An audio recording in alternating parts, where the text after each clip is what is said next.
are streaming, we will go ahead and call the meeting to order. Attendance will be noted. And with that, I will point out that we have our next meeting on Thursday, April 16th. Okay, Section 2, meeting agenda and presentation. I will go ahead and turn this over to Dr. Nicholson and take us away. All right, good evening, everyone, and welcome to the Education Committee of the Whole meeting for March. We have a pretty action-packed agenda this evening, so we're going to start with Dr. Moulton, Middle School Gifted Planning. From there, we'll transition to Ms. Rinko for Elementary ELA Resource Update and an update on some literacy legislation at the state level. On to Dr. Handerhan on Math Pathways study that's being proposed. And then we'll finish off with some enrollment and facility usage and some data from Dr. Russell and myself chiming in where necessary. For those on the board, if you do want to refresh your board docs, there is a version 3 of the presentation for this evening that's in board docs now with some additional information and data at the end of that presentation. So with that, I will yield the floor to Dr. Moulton and we'll move into the middle school gifted planning update. Okay, hello. So as I had promised, I will be returning for the next few months and kind of giving you all updates in terms of where we are with our action planning based on our gifted services review. Last month we talked about the high school and what our plans were. So this month I want to talk about the middle level and what we are working on doing in order to make some improvements within our program. So we met with some middle school principals, and talked about the results of the survey and the gifted review, and talked about some areas that we really wanted to enhance. And really what we want to do is improve our programmatic and our service delivery model. And we're suggesting maybe making some changes in terms of what our service delivery model looks like. So we're considering doing a push-in model, which will allow for gifted teachers to be integrated more into the general ed setting. And this would be able to spread gifted services instead of just occurring in one pull-out option. Now it can occur in different settings, in different classes.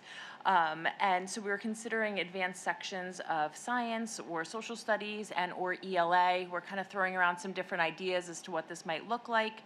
And that would have a general ed teacher who would then be able to compact the curriculum when students have already mastered understanding, but then also give assignments that would allow for like deeper analysis.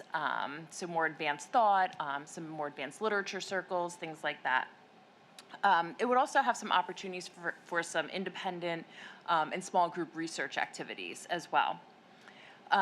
We currently have a pull-out model within the middle school, but we want to kind of enhance that pull-out model if that were something that we were going to continue with. So we want to look at different types of changes that we can make within those activities that we're doing, make them more relevant, more up-to-date. But we really want to focus on problem-based learning, critical and creative thinking, research and presentation skills. This is what they're going to need in the future. And debate, philosophy, ethics, and really try to expand our topics some more. We also talked about doing some more project-based learning units within the gifted program. So students might participate in independent research projects. They may participate in design challenges or engineering competitions where we can showcase their work and showcase their accomplishments. And also maybe doing some humanities projects, including historical investigations in terms of like how different communities or regions were formed, things like that, some other types of bigger project-based learning that would occur in both ELA and math. So these are things that we're talking about with our staff. We haven't made any formal discussions, but this is the type of information that we were able to extract from these meaningful conversations that we were having. In terms of strengthening even just the activities that we're doing with students who have been identified as gifted, some of the ideas that they kind of came up with were like AI in the future and brain and neuroanatomy and how the brain works and you know what are dreams and things like that, like just different types of things that we can spark some more interest, some more global challenges, what's going on currently in our world to make them a little bit more aware of some of our current issues. Somebody had mentioned like a hidden history, so like inventors that are less known, civilizations that are less known that they would then be able to research. and of course, entrepreneurship. So what are some common problems going on, and what can they come up with and create to try to solve some of these issues and problems that people are facing? So these are just some of the ideas and discussions that we had, and these are ongoing discussions, but this is what we're kind of thinking in terms of what maybe some of our program delivery options might look like at the middle school. So the conversations that you've had with these bullet points, are these conversations that have been had only with curriculum, or have they been had at the building levels? yet? Only with the principals, Dr. Russell, Dr. Nicholson. But not with the gifted teachers? No, not with the gifted teachers yet. Yeah, Okay. so they are not part of that conversation yet. We were going to Foundationally, though, that would be step 2. Yep. Okay, so I like the idea of the potential for a push-in model. I think that that would bring a lot of value to a classroom that hopefully would already be differentiated with a cohort. Obviously, that push-in wouldn't work in the current cohort makeup that exists in the middle schools now, I don't think. I don't envision that being super successful with the spread. The question that I really have around gifted programming, especially at the middle level, is that, in my view, the philosophy should be different, not more. So although research projects sound like gifted kids would love that, I think by the time that you are in 7th, 8th grade, 6th grade sometimes, I think that those learners, in my observation, is they're very aware that they're not being challenged, and yet they don't want to just do more to do more because it's not purposeful. So if there would be differentiated opportunities in science or humanities, I guess my question would be, would that be in lieu of content mastery or additional responsibilities of homework and curriculum? So you highlighted something that came out within the review, which was that students and families were upset that gifted students were getting more work to do. And they didn't want more work, they wanted different work. So that was part of our conversation. How could this be not additional work that they have to do, so that they kind of are upset that they have to, participate in this, but this is something that they want to do, and how can we replace and make it not, make it more meaningful for them, but not in addition to. And so that's why I feel like the push-in model offers a lot of potential, because there could be, like you said, smaller group work. There could be more differentiation among conversations of a novel or something along those lines. But just additional, unless it's a class focused on civilization, little-known civilizations or little-known civic engagement type of material as a social studies class, that to me would be a helpful option, like an elective.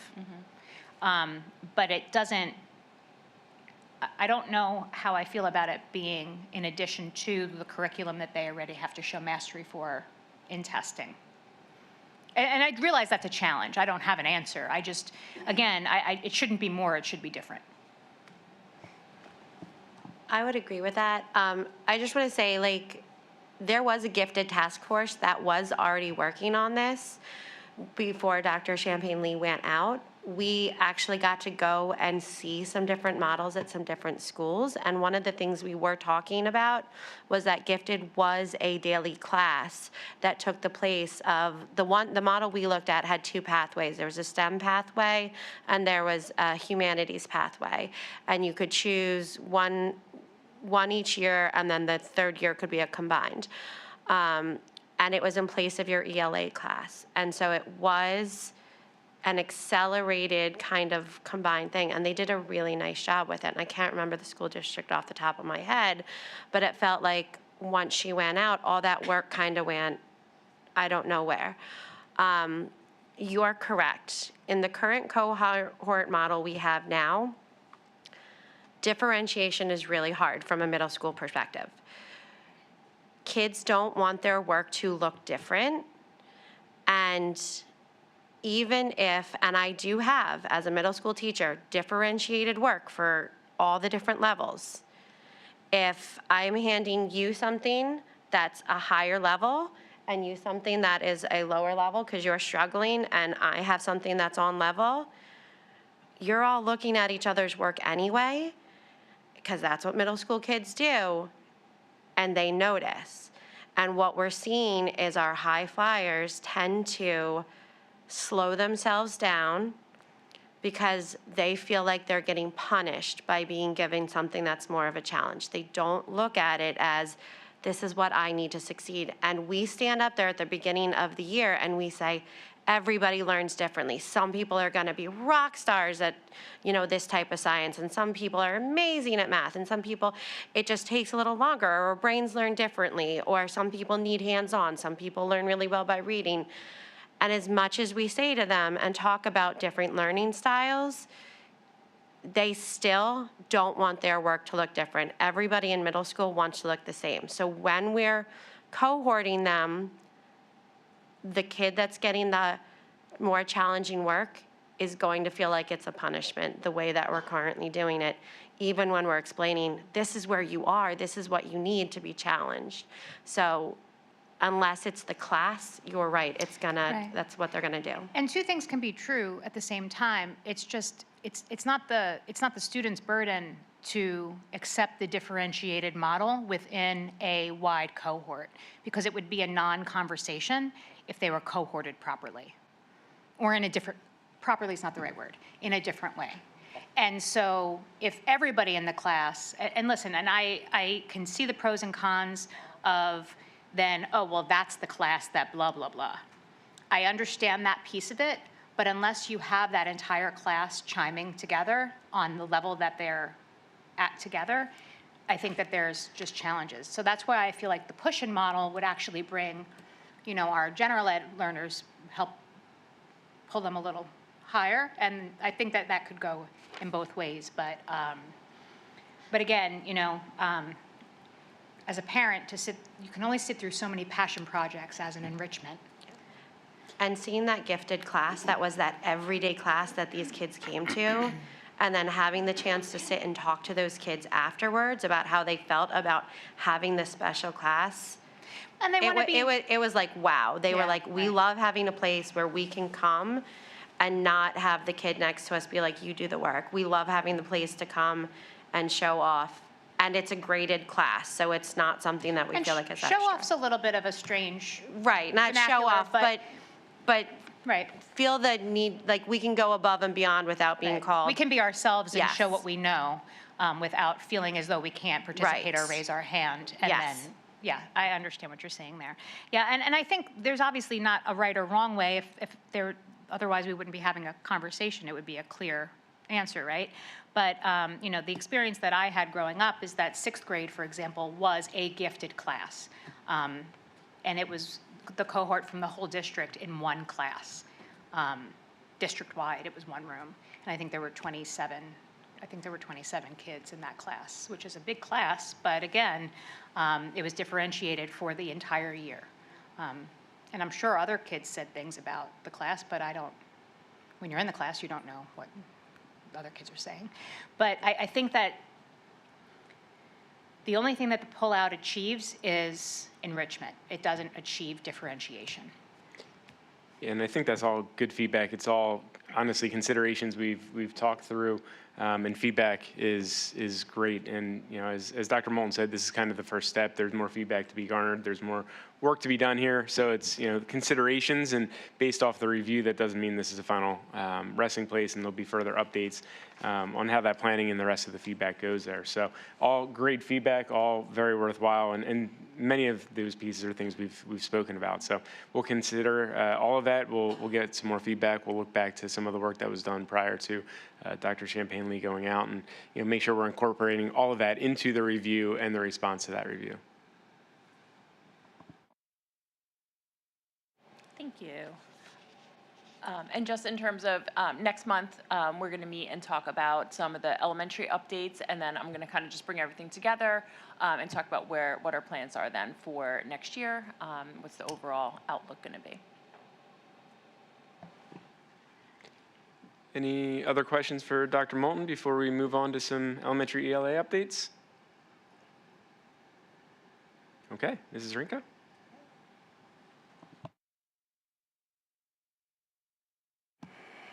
I wanted to provide an update or status of where we are with an elementary ELA resource review. In 2021, HMH's Into Reading was implemented in our district for the first time, alongside our longstanding implementation of our foundational skills resource foundations for K-2, and then last year, foundations was rolled out in third grade. And I'll provide an overview of the process that will lead us to a core resource implementation for elementary ELA in the 27-28 school year. So the process started early this school year in the fall with a staff and community survey to provide some early insight into our strengths and some needs. Then in November, I pulled together a literacy leadership team, an in-house literacy leadership team, to look at the plethora of elementary ELA resources that are available. We looked at approximately 10. We had samples. We had online access to trial licenses. And we narrowed that pool of 10 resources down to 5 that we would then bring to the teacher curriculum review team. In December, I also spent some time in each of the elementary buildings listening to teachers and having some focus groups, as well as sharing with them an overview of this process. Then in January and February, those 5 resources that we brought to the teacher team, we had a virtual resource review with the vendors, and I gathered the teacher feedback after those 5 reviews. And then from there, additionally in February for HMH Into Reading, I brought together a subcommittee to look at our current version, as well as the newly released version, an updated version from that company, so that we can make comparisons between our version and the newly released version, to see what sort of changes were made and whether or not they would address the concerns that we have with this resource. And then we narrowed the review down to now 3 resources where we're bringing in vendors to do in-person longer reviews with the curriculum review team. We've had 2 of those reviews already. Our last one will be next week. And then I'm hoping to come here next month to propose a comparative pilot for the fall. The survey revealed many concerns with HMH Into Reading, and they're listed here, the biggest one being a misalignment to structured literacy and the science of reading. And 74% of staff responded that they believe that a new core resource is needed to best support our students.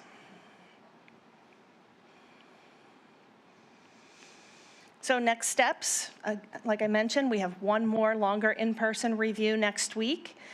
We're also planning to take a look at level 4 and 5 foundations, which is being published hopefully any minute, and we'll get samples of that. It would be really nice. We're interested in that continuous alignment K-5 of our foundational skills instruction, so we'll take a look at that, and that will also be something I'll be looking for approval to pilot in the fall, along with 2 core resources. So I'm wondering, is there anything that can be, how wide will the pilot be? I guess that's question 1. So I have yet to ask teachers if they're interested in piloting.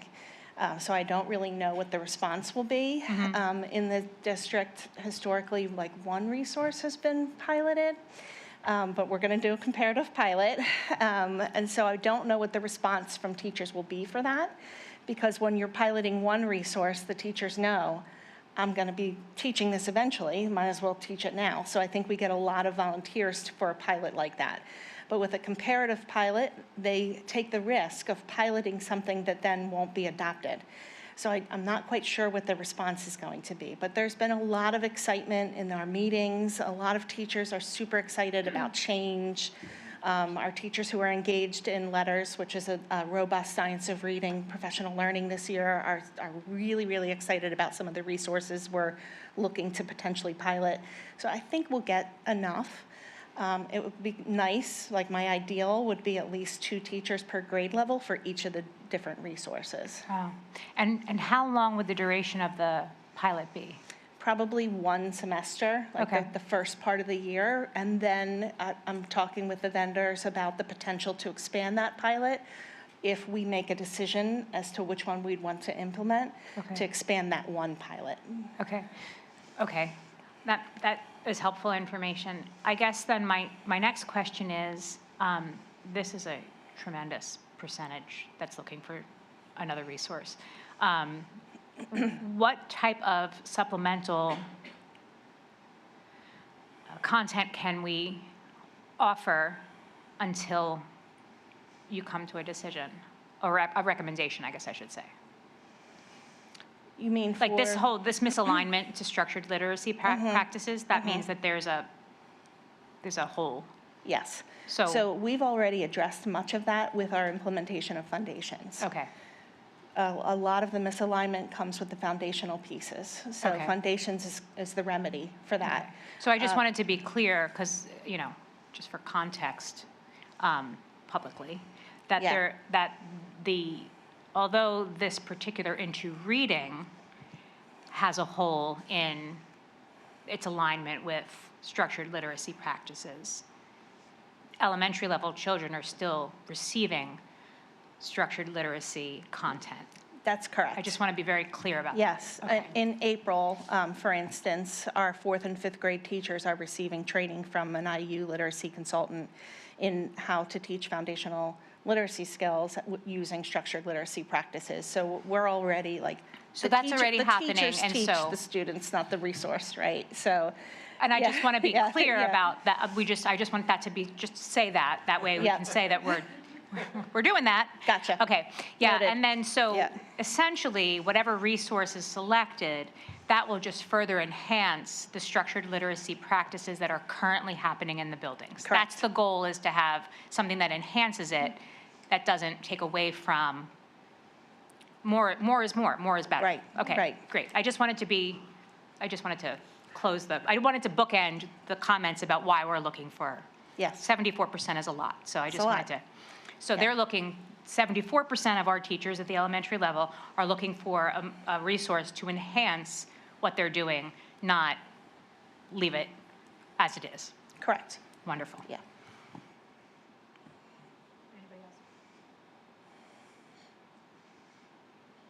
Okay. Sure.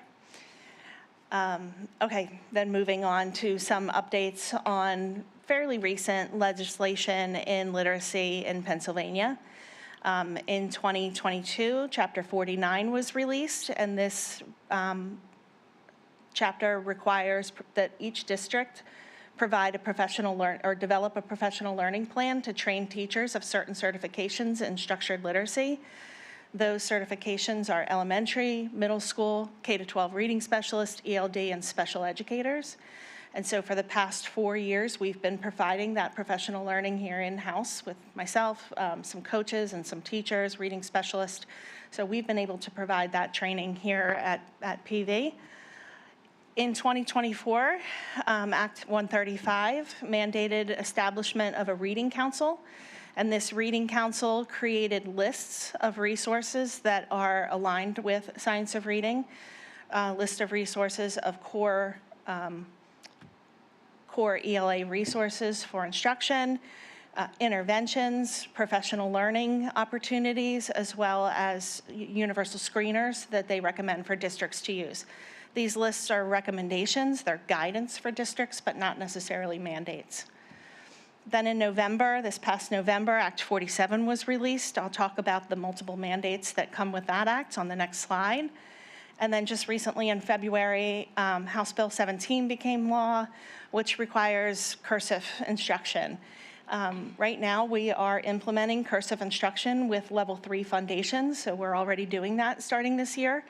But the state has promised to provide more guidance and details related to this law this spring. So hopefully we're already doing what's needed to be done. If not, we'll adjust. Act 47 comes with a lot of mandates. The largest one that will impact our staff starting next year is that the staff with certifications that are indicated in Act 49 or Chapter 49 not only have to complete whatever structured literacy mandates are required by the district, but also have to complete an accredited structured literacy program by the 28-29 school year. And options that we'll be offering our staff include the LETTERS program that 28 of our teachers are already enrolled in this year, as well as a PDE asynchronous 10-hour course that is also considered the accredited course in structured literacy that we'll offer for our teachers. They'll have 3 years to complete that training.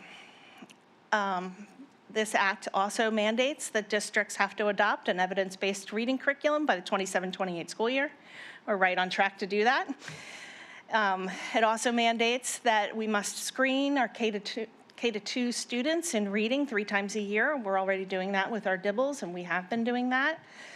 And it also requires that any student identified as having reading gaps, that we develop an intervention plan for them and communicate that intervention plan to parents. And then additionally, every spring, starting with this spring, just last week, we have to report to the state which reading curriculum we are using. So why such a strong legislative focus on literacy? Compared to other districts in Montgomery County, PV is doing very well. You've seen this data before. 70% of our students are performing proficient or advanced on PSSAs. But that also means that 30% of our students are not performing at a proficient level on PSSAs. And what's even more alarming is that in the state of Pennsylvania, less than 50% of our students are considered proficient readers according to the PSSA assessment. So we are in a state and national literacy crisis. The National Assessment of Educational Progress, known as the NAEP, is the only national assessment that provides comparative data for states for core subjects such as reading and math. And you can see that this line is pretty much a plateau, that it's very difficult to make progress on the NAEP. Not much has changed, and this plateau line dates back into the 1980s and beyond. Enter Mississippi and what's considered the Mississippi Miracle. In 2017, Mississippi was ranked 49th on the NAEP. And, sorry, just go back to the Mississippi Miracle, yeah. In 2017, they were 49th on the NAEP. And then within 2 years, in 2019, they had moved up to 27, and now they're in the top 10.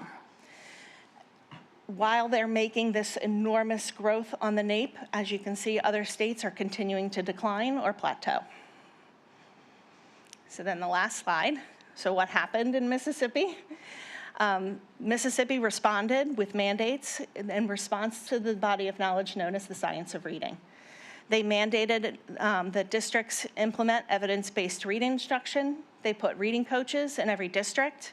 They mandated science of reading training, such as LETTERS, which some of our teachers are already engaged in. And they mandated individual reading plans for students with deficits in reading, as well as providing funding to support these efforts. And so it's no surprise that the mandates in Pennsylvania that are now taking place mimic the events that happened in Mississippi that led to this reading growth.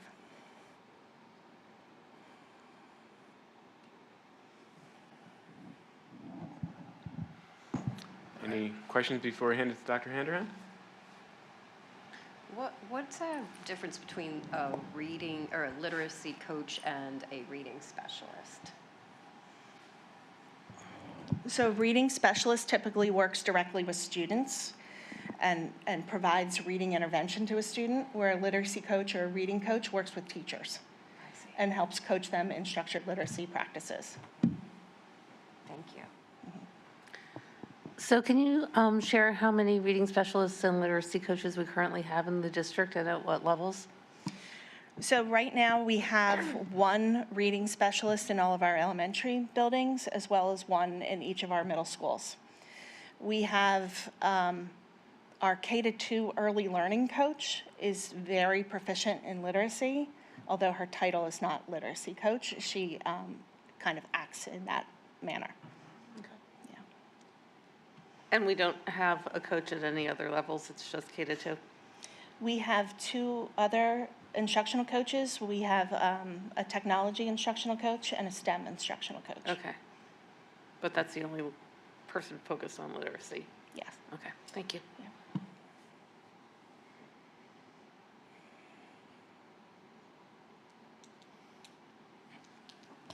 Okay, Dr. Henderson.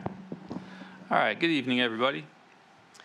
So the reason I'm speaking here today it actually comes directly out of our comprehensive plan, and that's in regards to a math pathways study.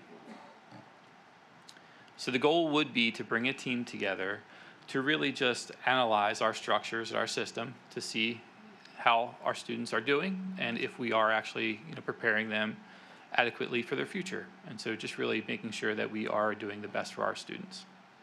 There are a variety of pathways that are currently out there that we would look to kind of look at and begin researching these other models. That would include things like an integrated model, for example, which integrates algebra, geometry, and algebra 2. It condenses those 3 courses into 2 years of instruction, essentially. And then there's other state models as well that are like now out there that Pennsylvania and the MCIU is looking at too. A team of us went just the other day to the MCIU to learn about some of those new structures that are out there. And the team really was adamant about bringing this information back to begin to look at these other models as potential, but then also just look at our structures too and kind of just come to a consensus as what might be best for kids.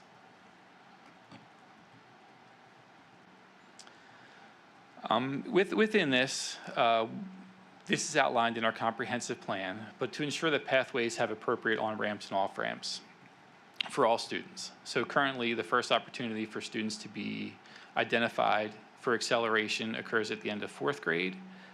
It also occurs again at the end of 7th grade as well, but then after that, it's really up to their teacher and then also the counselor and their performance.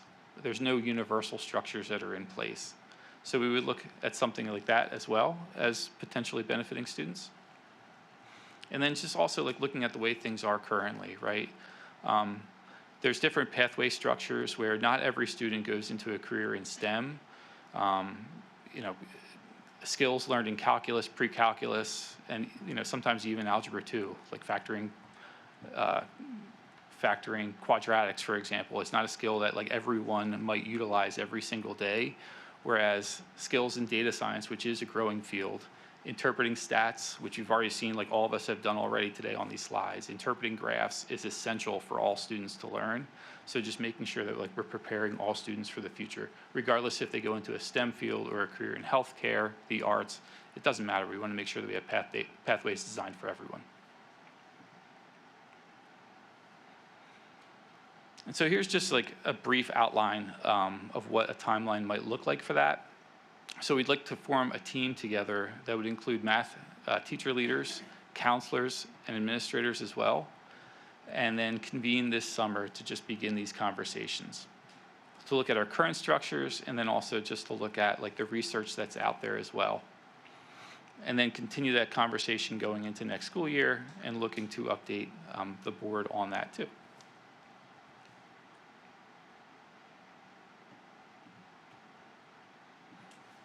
Thank you. Any questions? I have a quick question. You mentioned the 2 inflection years are the pre-transitional years, 4th and 7th. Mm-hmm. I'm not familiar with why. Why are those the inflection years as opposed to the transitional years?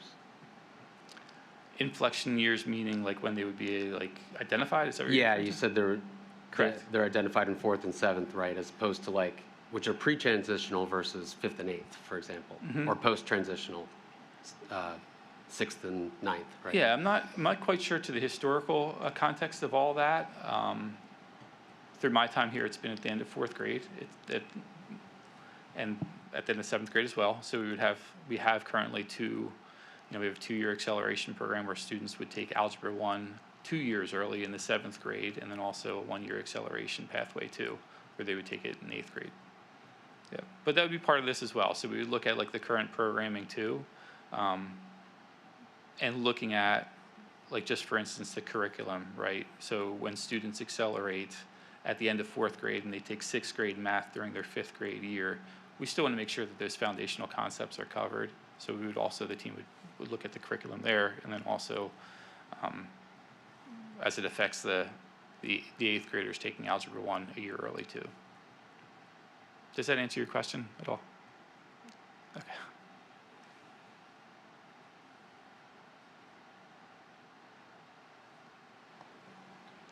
Any further questions for Dr. Henderhan? All right, we'll roll into agenda item number 5, enrollments and facility usage. And with that, I'll yield the floor to Dr. Russell. Thank you, Dr. Nicholson.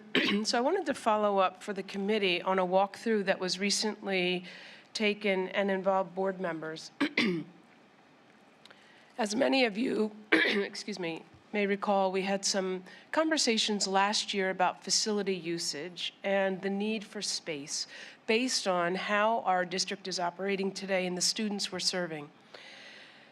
At the beginning of the year, we revisited some of those conversations, and not to realign students. We know that that was a very challenging conversation for our community last year, but to discuss where we continue to be challenged and some of the things that we're thinking about. And one of the steps that we took as a board was to engage in board walkthroughs. The first one in the early part of the year was at Evergreen, and a couple of board members too attended that walkthrough along with the principal and myself, and got a real firsthand view of how the building is being used. Where is there space available?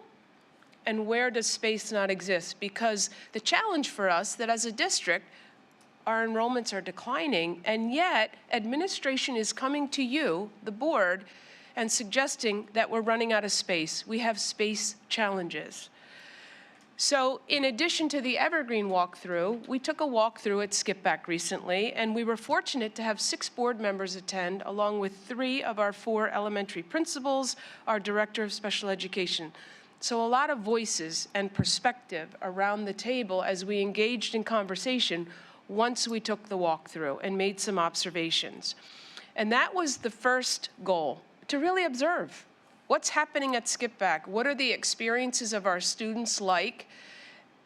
And how is space utilized? How much space is available? What is administration communicating in terms of space needs? And we talked about some of those things. We talked about programming because that's driving some of our space usage today and the challenges that we're up against. How we're operating today looks different than how we operated in the past and the students we serve. That's impacting space. And we engaged in a very rich conversation that day. It was really helpful. And we want to continue that conversation. We want to continue the dialogue. And I'll show you some data tonight and speak to, in conjunction with the data, how we're operating and offering services to our students. The other point that I want to call out as we consider staffing along with enrollment. So oftentimes what you see when administration starts to talk about enrollment in the committee setting, it is in conjunction with staffing. And I have shared with the board, we are waiting until we know who will commit to the early retirement. So in April, we're going to present you with the ideas we have around the services that we'll offer next year with the staff we project we'll have available or that we need. So we'll really talk about that in depth in April. We've mentioned the middle school and the instructional delivery model there, gifted services and how we might deliver that. These are preliminary conversations at this point as we really wait on the outcome of that ERIP. So stay tuned for that. So tonight is really about facility usage at this point, continuing our conversation. I want to share some enrollment data and trending data in conjunction to that conversation, and then answer questions that you might have. And some of the board members posed questions in response to the walkthrough that prompted additional conversation on the part of administration and can be brought here again so that we discuss them in public. So if you advance, thank you. You can see the 10-year trend Enrollments are formalized and official in the eyes of the state in October each year. We submit that to the state in October. So I pulled enrollment numbers from the October enrollment reports for the past 10 years. So you've seen this trend before. If we go back to 2015, we're at 5,600 or so, and we're down to 4,500. So we've lost over 1,000 students. And we've mentioned that in public before. Our staff has seen these data before. If you go to the next slide, and we look in greater detail at our buildings, you can see the trending of the enrollments there. Again, the data are obtained from board docs. The October enrollment report each year, virtual students are excluded.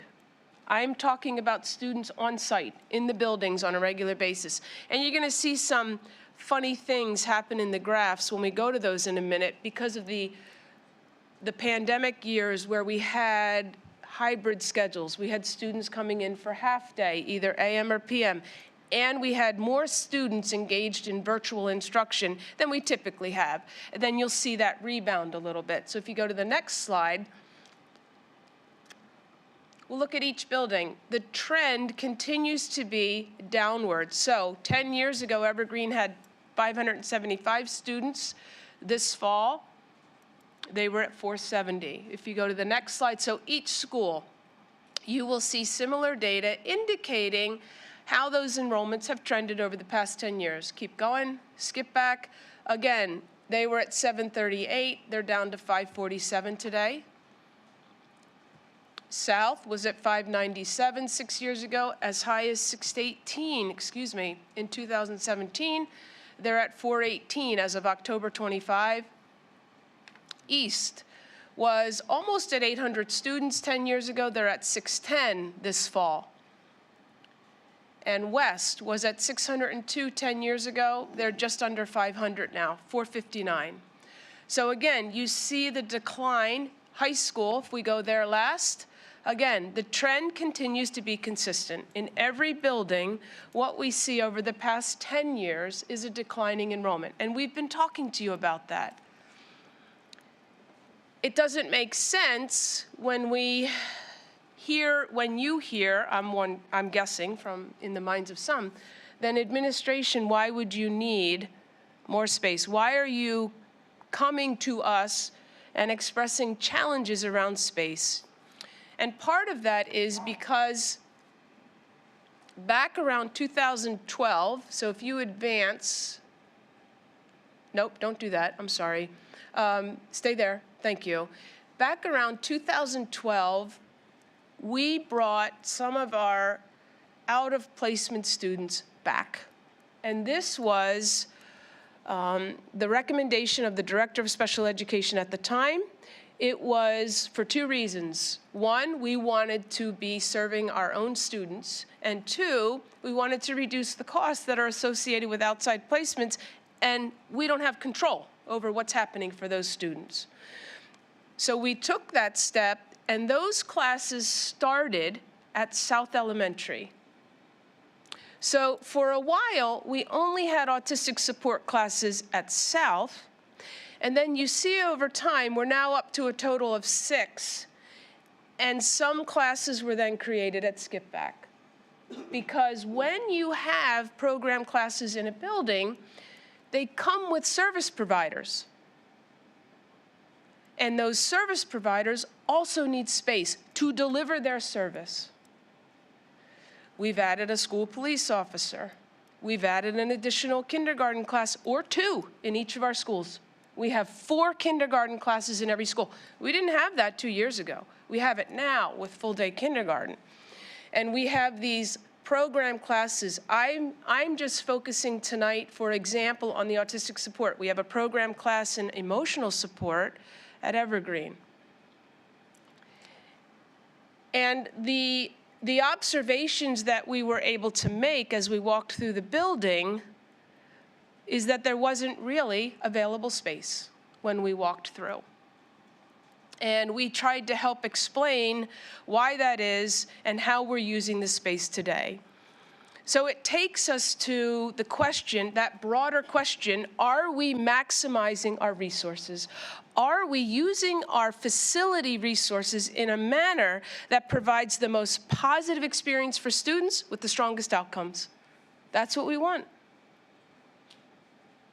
So that's really what we're, again, thinking about and trying to think outside the box as we considered some of the feedback last year about the idea administration proposed to realign in the way that we proposed and we thought would serve students effectively. That wasn't what others felt strongly enough about to support.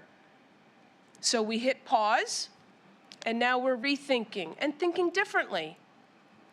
What can we do with our resources to provide the maximum, the best possible experience to our students? Because we need another class next year. That's the prediction. At least one, maybe two, in autistic support. And we want to serve our students. We want to do that. Dr. Russell, can you just quickly put some context around class sizes and the limitations that we have with these types of specialized programs? Yes, thank you. And I also want to talk about the policy change with class sizes in general. So thank you, Ms. White.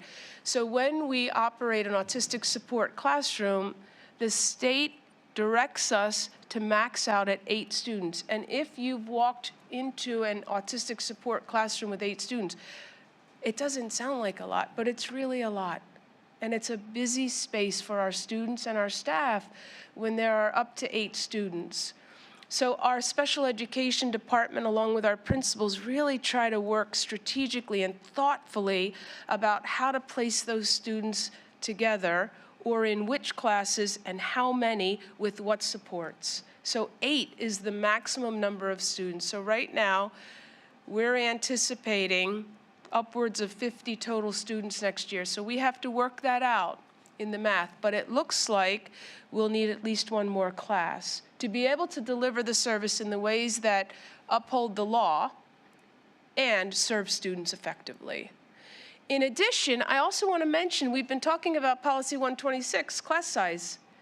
And in policy committee, our policy committee recommended we reduce the maximum end of that class size range, which is wonderful in the minds of administrators and teachers.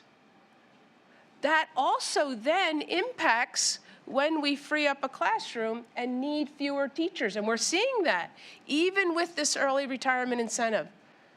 With that adjustment, where maybe we thought we could lose 2 teachers, we're now thinking we may need to keep those 2 teachers. That's certainly good for kids. Now, again, we have not finalized things. We have lots to talk about yet in that department. But those class size guidelines or regulations, in the case of autistic support, also drive space needs, constraints, et cetera. So we're interested in continuing with some of the questions that board members asked or committee members would like to know more about this evening. We want to keep the conversation going. I know there were some wonderful ideas presented. But if Skip Back needs another autistic support classroom next year, we're not sure where we're going to place that. South has a little bit more room.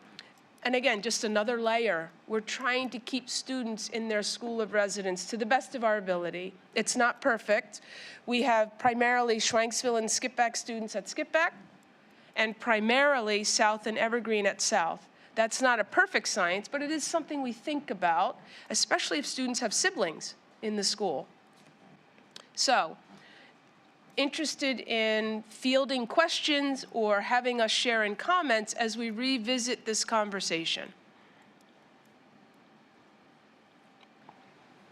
So I want to make sure that some of the questions that were broached, if you're comfortable bringing them up, we will basically just recap in the public eye, just so people can get a sense of what we saw.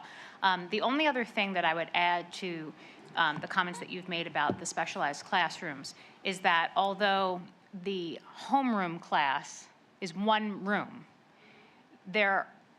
for that cohort, there are additional rooms. So it's almost like a twofer sort of thing.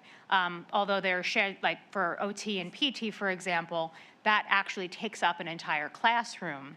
and children push in and out of their homeroom class for those services, in addition to ELA services or learning support for different, depending on what the situation is. They don't stay in the one room all day. So they are in a classroom of 8 max, but it's more like at Skip Back, as we saw on the walkthrough, it's a wing. And they all have dedicated bathrooms, so there's some not requirements, but some parameters around what type of rooms they can actually utilize. Yeah, I would agree, the type of room that benefits them the most, and not all of our elementary schools have bathrooms in the classrooms. We talked a little bit about that too. Skip Back and Evergreen do not, except for some of the classrooms that were originally designed to be kindergarten classrooms. And in the case of Skip Back, we have shifted those classrooms to now be our autistic support program classrooms. Those students are assigned a general education teacher, and they spend time with their general education peers. That's advancing our mission. That's upholding our mission. We want to cultivate inclusive school communities. Certainly, we want everybody to feel a part of their school community. We also want students exposed to the most rigorous academic experience they're ready for. And that's part of what Ms. White is saying. They have a homeroom teacher and their autistic support teacher, and they spend time in both settings with their peers and receive services. And we saw at Skip Back services, several different services offered in one classroom space. And that's where students would report to receive those.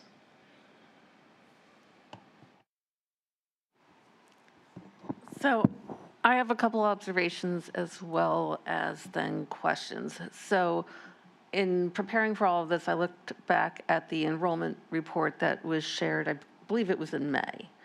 That was conducted by the county, not the enrollment report, but It was the Future Planning projection. Commission, right, it was Yes. the Planning Commission's, projections. yeah, their enrollment projections, Yes. yes, thank you. So if my interpretation from reviewing that is correct, we anticipate that moving forward, the elementary levels will drop a little bit, but for the most part are going to stabilize.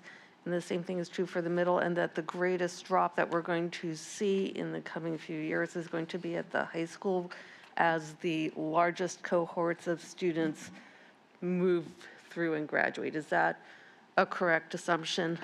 Yes, and I would say they projected, along with some of the projections that Mr. Weaver will rely upon, we start to see an increase in about 2035. So in about 10 years, we're going to see Right. the elementary grow larger. My next question is, I guess, let's talk about the bathrooms for a moment. You mentioned that Evergreen and Skip Back do not have a bathroom in every classroom. What does Schwenksville have? So they have a bathroom in every classroom as well. They do. So it was interesting to me that the autistic support classrooms had taken what had previously been the kindergarten spaces that had the bathrooms, and that was posing a challenge for kindergartens. And that challenge is specific to Skip Back, is that correct? It is because they host those program They classes, host those yes. programs, okay. Yes. And the kindergarten teachers that we spoke with during the walkthrough raised that as a question mark that they had about, it was a challenge for them as students are learning school to not have the opportunity for them to use the bathroom that's within the classroom, and just managing all those processes. And so has any thought been given to what can be done from a building space perspective, building classroom architecture perspective, to either add in bathrooms or consider how that works? Because that was something that just seemed to be a challenge. I will say we haven't really considered that option to add more bathrooms to some of the classrooms, maybe even not all of them, but maybe some of the classrooms that would host autistic support and kindergarten. We haven't looked into that, but that's certainly something we can talk about with Mr. Fabrizio and Mr. Weaver, just as an idea. What's the feasibility of connecting to the plumbing and establishing these additional single-use bathrooms in these classrooms? Yeah. Exactly. You know, Yeah. I'm curious about that.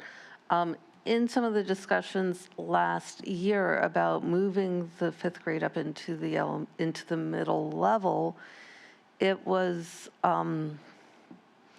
posed that having 5 through 8 within one building was not considered developmentally appropriate. And I'd like to know more about why that is.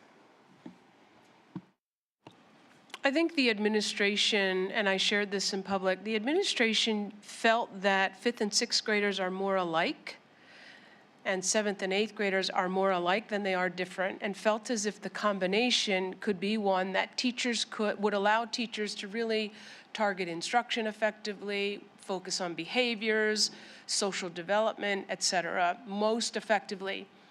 I think there are certainly pros to a 5-8, and we had some support around the table for a 5-8 alignment. Administration, because of where students are in their development, 5th to 8th grades, just didn't feel as if that was the most appropriate or most effective way to group students. 8th graders are very different in maturity from 5th graders. And you made a good point. 5th graders are very different in maturity from kindergartners and 1st graders, but we don't see the same influential behaviors in elementary school that we see in middle school, 8th to 6, if you will, 8th to 7. So I think based on experience in the buildings and in the work, the group they were leaning towards that 5-6 and 7-8 alignment, feeling as if when you consider all of the variables together, that was best suited to support students in all aspects of their development, the whole child. So my recollection from having had students at the middle level is that in the current 6 to 8 structure, the 6th graders are somewhat, I don't know what the right word is, sequestered or, you know, maybe insulated from the 7th to 8th graders, that they, you know, sort of are on parallel tracks and aren't necessarily interacting with each other as much, so as the 6th graders are acclimating to the middle school. And so, you know, I'm wondering if there was a model in which 5th was incorporated into the middle school, could those groups sort of continue being isolated or, you know, somewhat insulated from each other, so that you're not seeing some of that, some of the challenging behaviors filtering from the upper grades down to the lower grades. But then also to the point, I think that the bus rides are some of the least structured times, and at least when I was, when my children were that age, I recall that the East students ride on the same buses as the high school students. So I don't know if that's still the practice. I'm seeing some nodding. So knowing that we currently have 6 riding with all the way through 12th, you know, I actually think that that in itself is a challenge that we might want to take a look at. And I know that there's been discussion around a 3-tiered busing system and that could be adjusted. But I think that, you know, there's a lot of pieces to look at with our current practices and what it could look like in a 5 to 8. Yeah.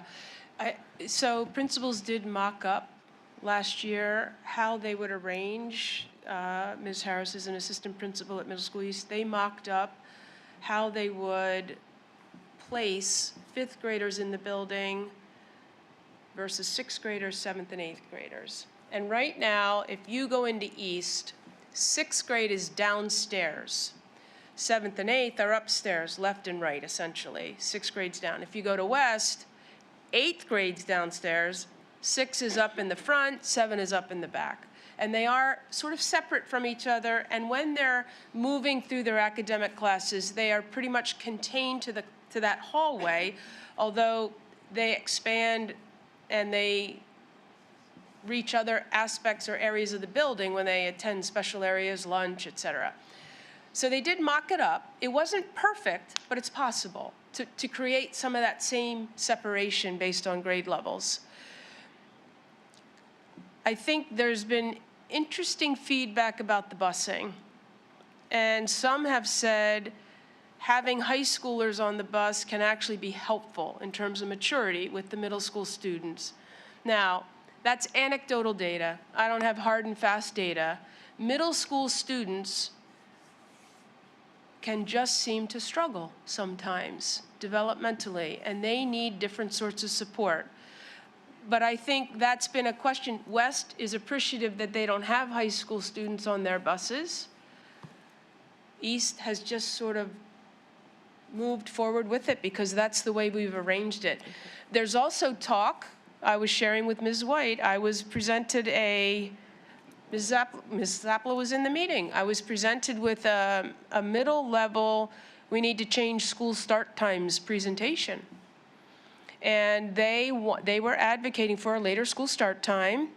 And we talked about moving maybe middle school onto buses with elementary and leaving high school all by themselves. But we just were throwing around different ideas. Essentially, though, they would like to start school later. And we know there's some research that really supports that in a positive way. I encouraged them to come to the Wellness Committee. I don't know if they did, but they had a really nice presentation that made some sense. I think we're going to come back to that conversation. It spills over into transportation.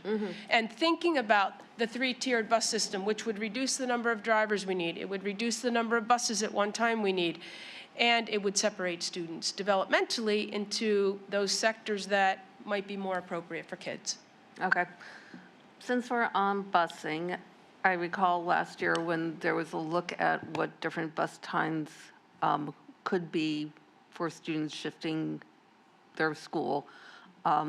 It was stated that the district tries to keep bus rides under 45 minutes. Is that sort of our general goal as a district? That is our general goal for in-district bus rides. Right. For the non-pubs and the out-of-district placements, it's a little bit different. Okay. Some more flexibility. And so it was proposed that we would bring in shorter buses and have smaller buses so that the bus routes could be kept under that target. So the idea was if we shifted to moving all 5th and 6th graders out to West, that is far for some of our students that live in Collegeville. We recognize that.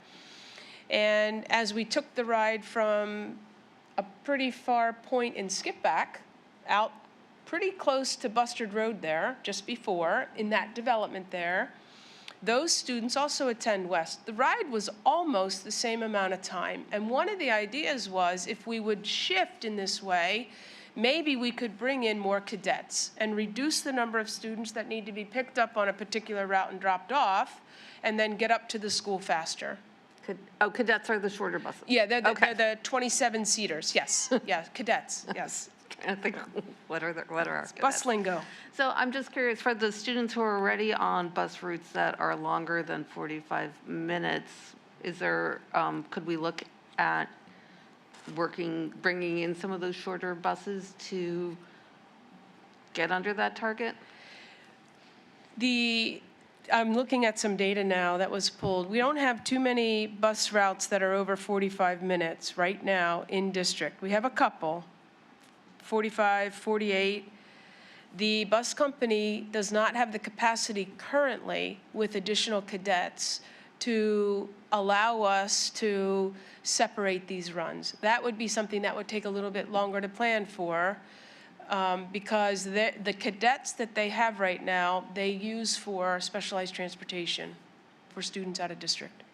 Right, we would need to bring in more of those. Yes, we would. And so if we moved to a three-tiered busing system, that could be an option? We would certainly look into it because it's logical. Okay. And it could really benefit where the rides are a bit longer, yes. Okay. Yeah.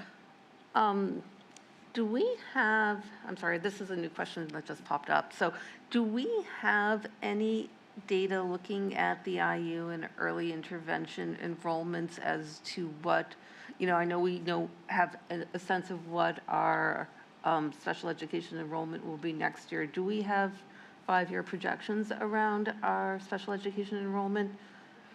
In terms of early intervention, Like the students who are currently receiving services through early intervention or through the IU? yeah. So they start early intervention services, I believe, at 3. So we wouldn't probably be able to go back 5 years, but I can look into that. Okay. I thought early intervention was under 3 and then the IU was 3 to 5. When did the majority of the identifications happen?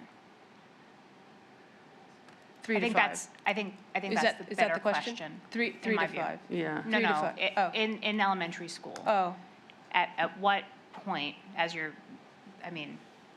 lots of kids come in without an intervention plan. So there's an identification period. And so I'm wondering if you could share when. I would say K to 3. Okay. K to 2. We So that in terms of predictability So and it's hard to planning. project. So there It could is. be 2 years before there is enough data to actually formalize an intervention If for they a don't come child. in with a plan from the IU. 100% if you don't come in with a plan.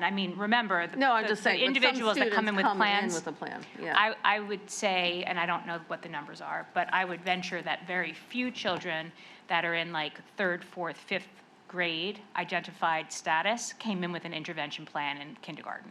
Okay.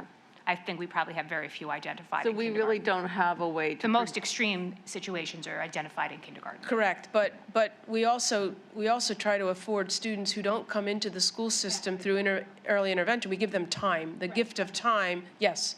And that's an important point. There are times when we Sometimes it's see a signs of developmental real delay challenge, as opposed exactly. to- But they have to acclimate to public school. They have to acclimate to the demands of the academics that we're presenting them with, or the social aspects of the experience. So It's a fact-finding. in fact, it's sometimes healthier to give them that time and wait a little bit, balanced with child find, of course. Right. But we want students reading on or above grade level by 3rd grade. That's been our philosophy. So if students are not making progress to hit that benchmark, then we raise a lot of questions, we try different interventions, and at some point we may implement an MDE.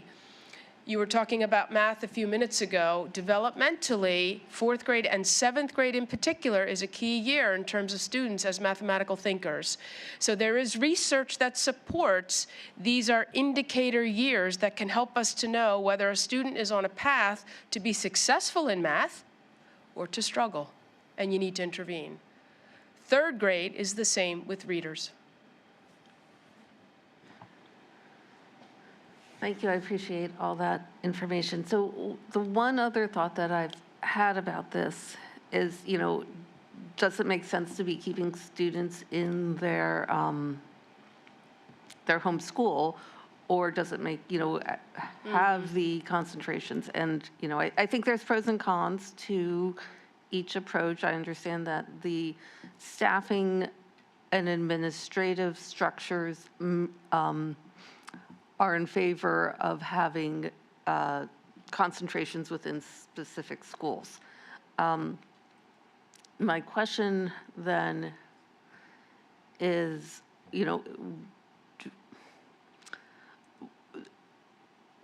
thinking about, it makes sense, like if suddenly you're one over, if you have, 9 buildings that each have 9 identified students who actually need double the classrooms in each of those buildings. So it makes sense that you're concentrating them. So looking at Schwenksville specifically and knowing that we're not expecting our enrollment to drop much at the elementary and are looking at, to the future where we anticipate that it's going to grow again, does it make sense to look again at building a wing onto Schwenksville where you could have the classrooms built with the bathrooms in them and then be able to, and actually build the wing to suit the needs of the students? Because part of what we talked about is that the spaces and the sizes of the classrooms as they were built, 30 years ago, are very different than the spaces and the sizes of the rooms that we would build to meet the needs of the students today. So the short answer is yes, and Mr. Weaver came tonight in case there were some deeper questions about facilities. Schwanksville was constructed so that the building could be blown out at some point and add 10 classrooms.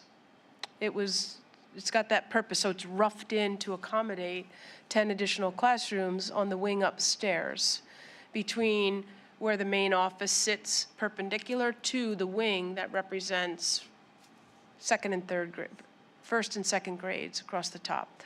So yes, it's possible. It would certainly, there would be, a big expense to do that and make that change, that renovation. But as we talk about the high school, and as we consider some possibilities there, that may be an aspect of the conversation that we want to include.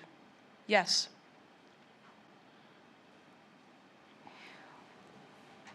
Okay, I think that's all.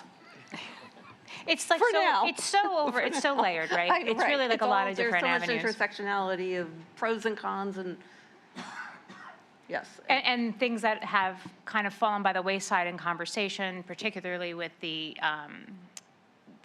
mapped layout that the middle schools did of where we would put, where are we going to put this other grade level? Where would that happen? And I think that was a helpful bit to bring back. I mean, we can bring that back and kind of have that conversation anew in April. One of the things that I was thinking about as we were looking at the enrollment declines is what the number of enrollable students are in district. And I know that that's been the conversation that's happened for several different reasons over several different years in terms of capturing. What made me think of it was actually you saying when we decided to bring the placements, the autistic support placements back in-house, so of the 10-year differential, are there actually 1,000 less educatable children in the district, or do we need to investigate and reclaim some of that enrollment? So if we want an actual total enrollment, who is the district paying a per pupil allocation to educate? Yes. I didn't include those because they're not occupying space or taking up a seat in a classroom. And it's kind of, again, there's multi-layers of, Yes. We're talking about buildings having lack of resources and space for how the buildings are used, but the buildings were built more than 10 years ago. So Yes. the way that education is delivered is different than it Right. was.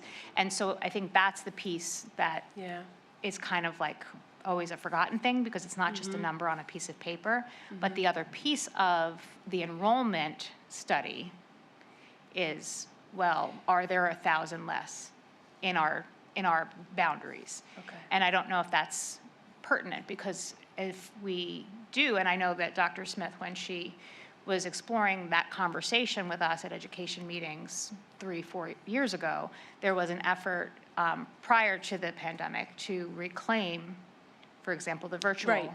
Right. And so, Yes. and to do work of awareness with the community about the Viking, Yes. online Viking Academy.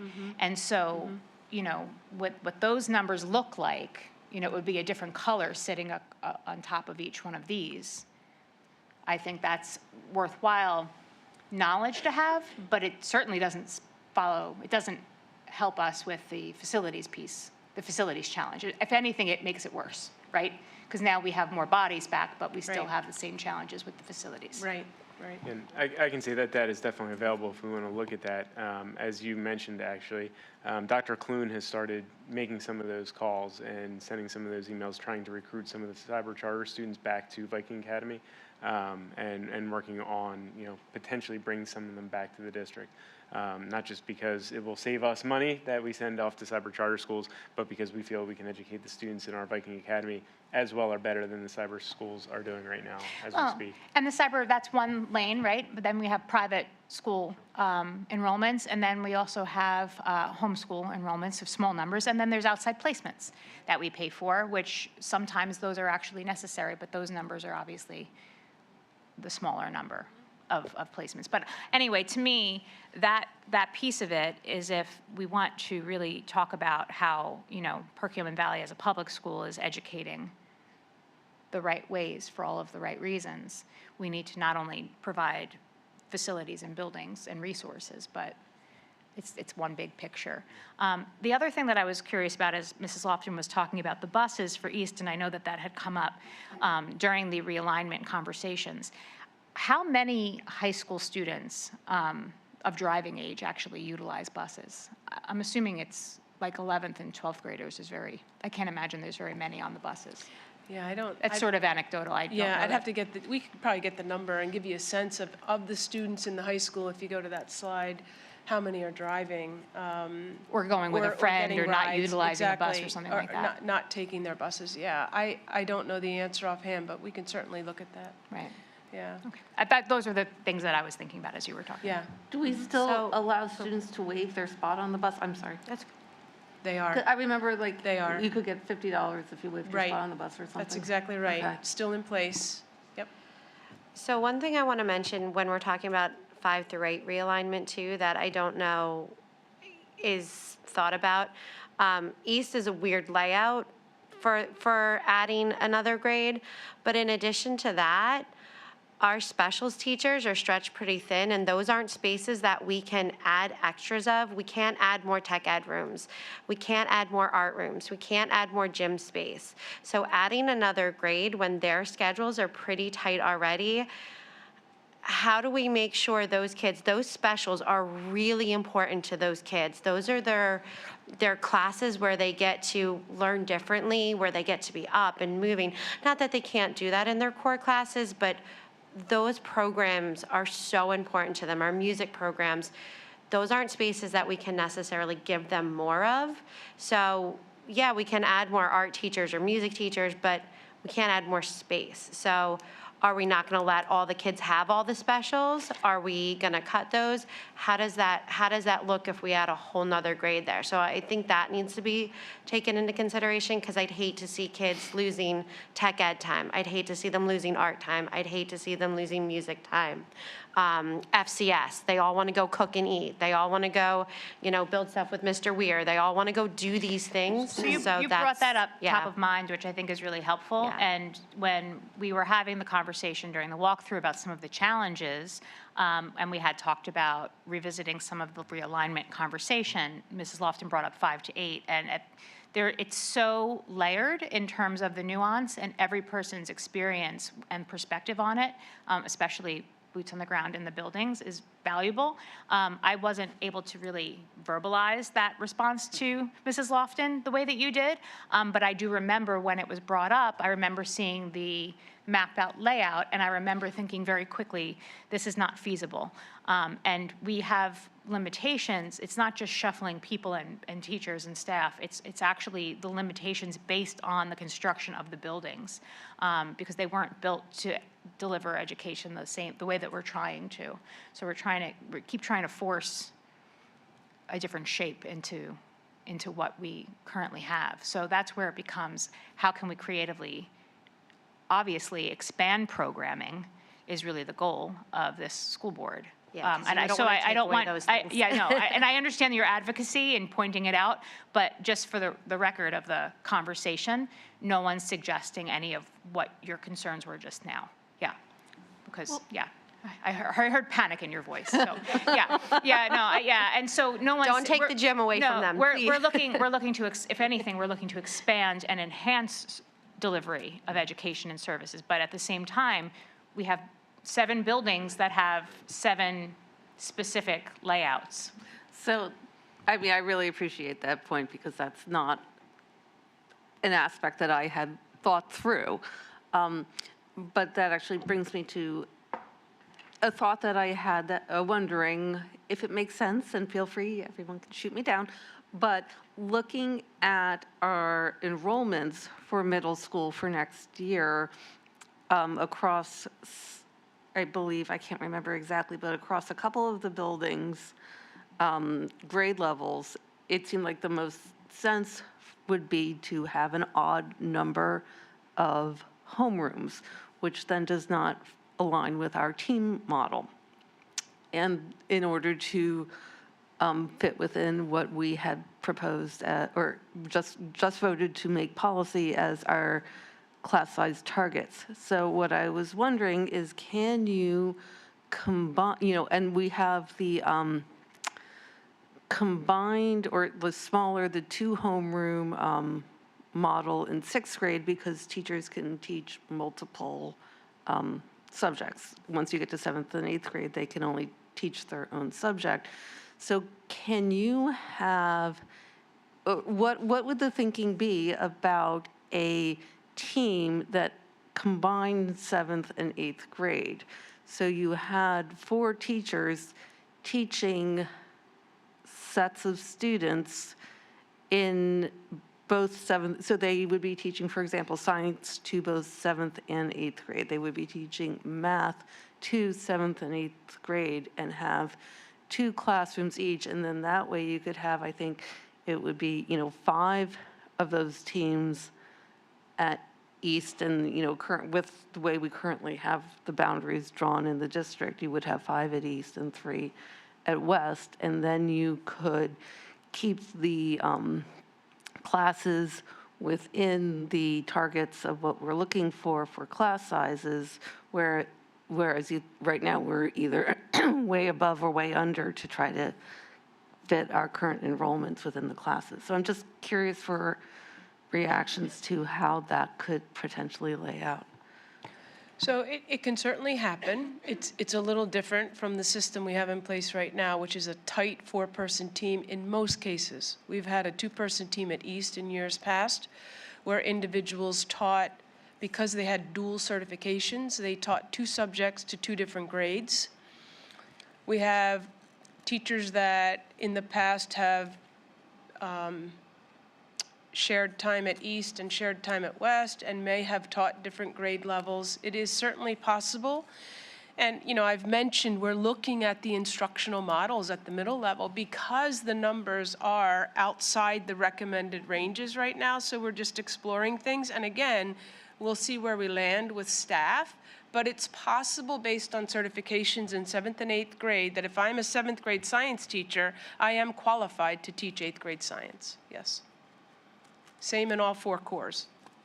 I mean, I recognize that means people are going to have to develop new lesson plans and maybe not appreciate that.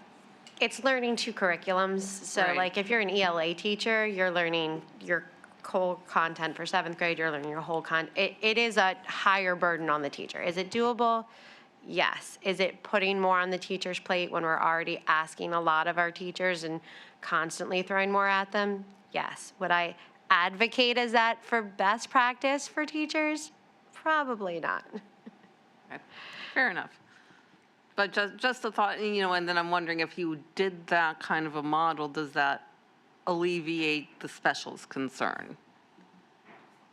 Well, specials already teach all the grade levels, so, Mr. Weir could probably speak better to this since he's here, but they already teach all of it, but you couldn't teach, he couldn't combine, I don't think, a 7th and an 8th grade class because they're gonna have different standards that he has to hit. Okay, that makes So you sense. couldn't have 2 grade levels in the same room at the same time because the standards are different. I can't, science is a 6th to 8th grade band. So could I technically teach 7th and 8th grade at the same time? I could, because it's a band. But I think some of them are more specific. It might be kind of hard. And you have different, the specials, they do different things in each grade. And you may not want a 6th grader playing with the same tools in a workshop that you would let an 8th grader have responsibility for. So looking at October 2015 at East, there were 796 students, and right now there's 610, correct? And so if we were to bring 5th grade into the middle levels, we'd be adding, approximately 175 students per building. So you'd still be within where we were 10 years ago. And so Go ahead. I'm sorry. So just, how did it work 10 years ago? I'd and say would that 10 work years ago, now? our class sizes were 28 and 29. But Judy, now. it's not equivalent. The grades are the same. The sizes of the classrooms increased. the pupils increased, but the grade allocations were the same. So the space constraints have remained the same. It's just the amount of people in those spaces So you has had gone 30 down. people in a class instead of 25 in a class? Correct, correct. So the math doesn't work that way, right? I'm not sure that's accurate as a consistent. I'm not sure we had 25 to 30 or 28 or 20 or 29, 30 students. I'm not sure we had that consistently 10 years ago, but we can certainly look that up. The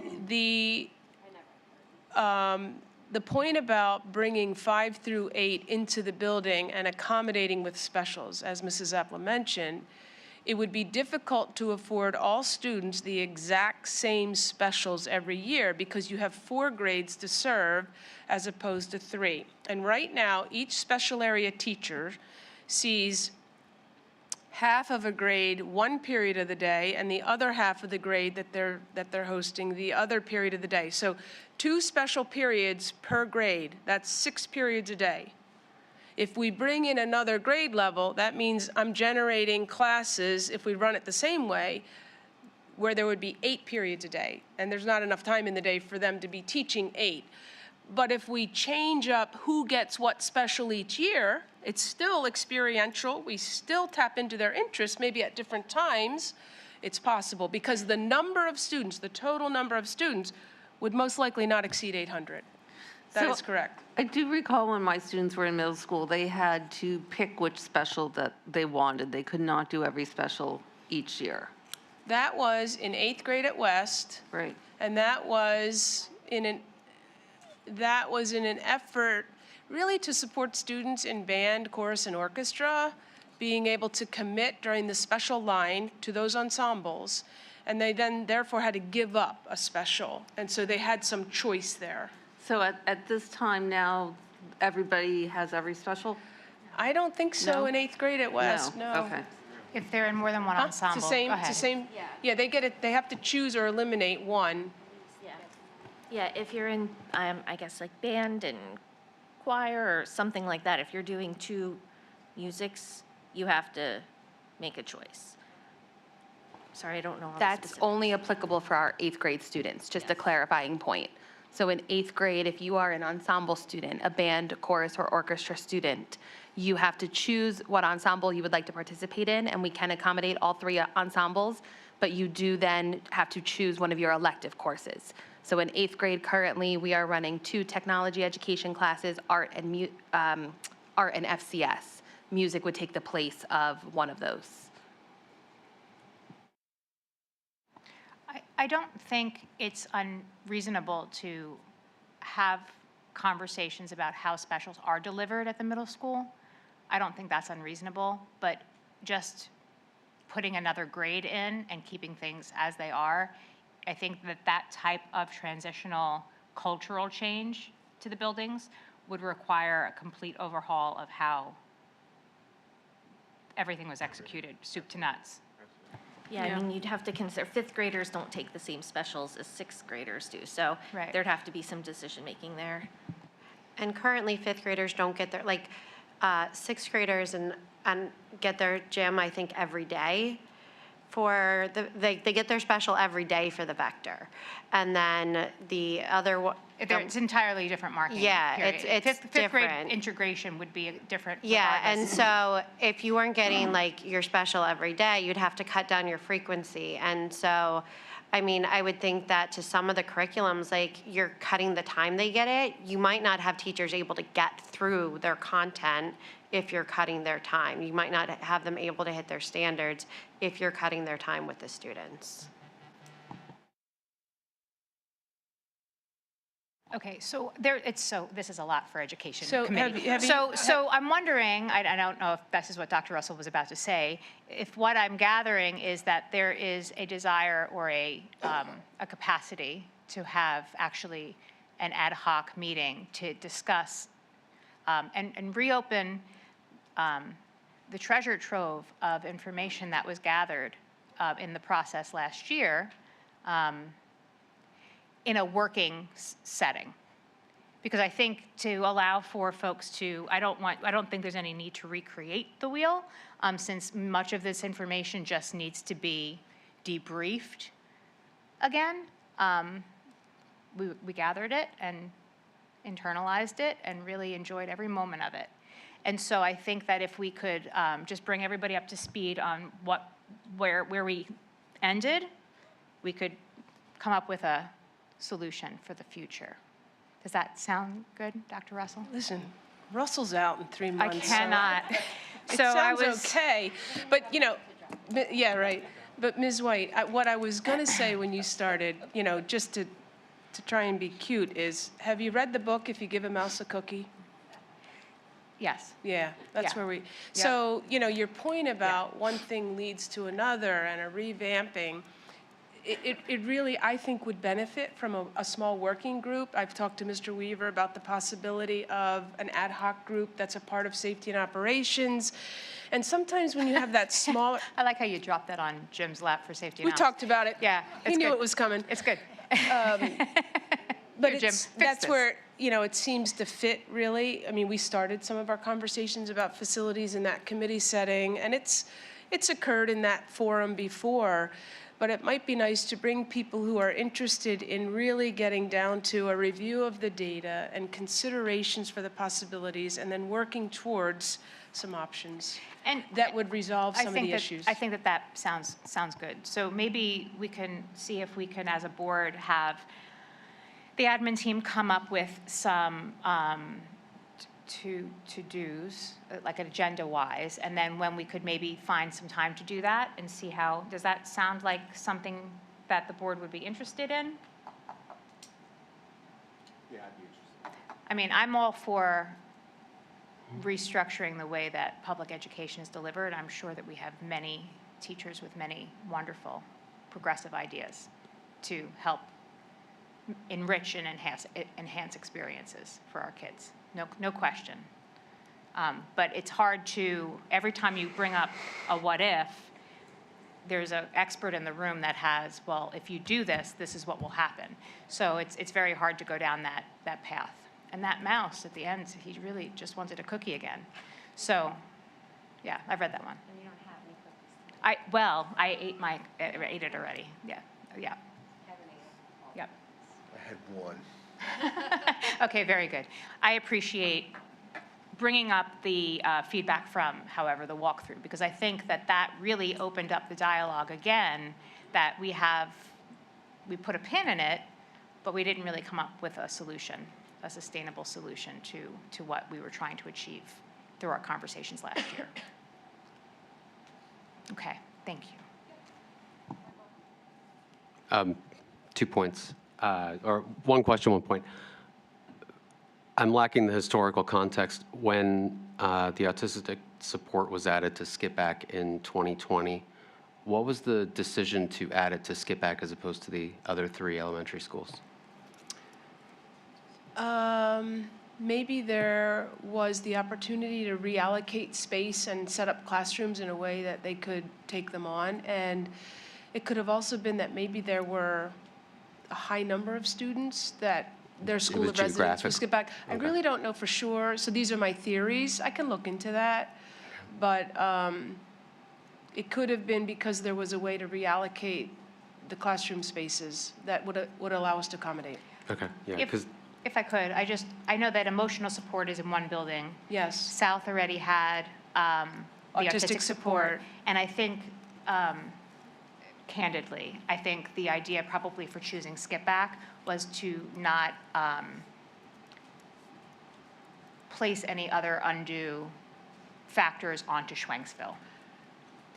I think that may Yeah. make sense when you're thinking about 4 elementary schools. Yeah, and I'm not sure what the circumstances may have been with Schwenksville at that time. I'd have to look back. But to Ms. White's point, that's important. We didn't want to overload Evergreen. They were hosting that program classroom already. South was, the inn was full, so to speak. And Schwenksville had some different challenges that it was up against. Yeah, there was a change, right? And, yeah. then for the ad hoc session, if we have any intel or insight into the property being sold at 29 and Bridge and potentially the traffic pattern changing there, So that's a safety and ops conversation, not anything to do with facilities. But yeah, we can, Jim loves to talk about that intersection. That's his So, favorite. yeah. We'll But bring it it up. feeds into the realignment question, because when I attended those sessions, I'm going to say 75% of the complaints were people talking about getting stuck at that intersection. And that was Yeah. why they were completely Yeah. opposed to the realignment. So. Yeah, that was the reason why, yeah. Yeah. We've Made heard. total sense. We've heard some information over time. The state was going to support Perkiomen Township with a grant, equal contributions, and create a circle. But I think these conversations have died down, and I don't know if there's any life left in them or not. I mean, we were very hopeful when we heard that idea, because I think we all are challenged by that intersection at some point. But I don't know that that's going anywhere. Dr. Russell, I believe if you look on PennDOT's website, that they show that they don't post the actual plan, but I believe that they're supposed to be breaking ground to do work on that intersection within the next 2 years. Well, then I take that all back, Mr. McGuire. Clearly, we are not informed, and that's great news. That's good. We'll have to look into that. But the challenge to that is it will be fantastic when it's done, but burdensome while it's Yeah, underway. yeah. So there's that. Yes, that's right. And it'll exacerbate the challenges we all face currently, yes. Well, you only have a couple months of those challenges left. You're right, and I don't live in the community or use that It's a very intersection, temporary so- we.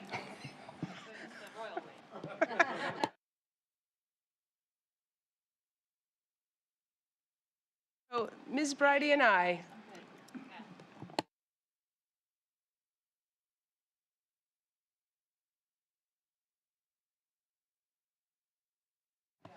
The last slide is a thank you. So that's the end of the report for this evening. Thank you.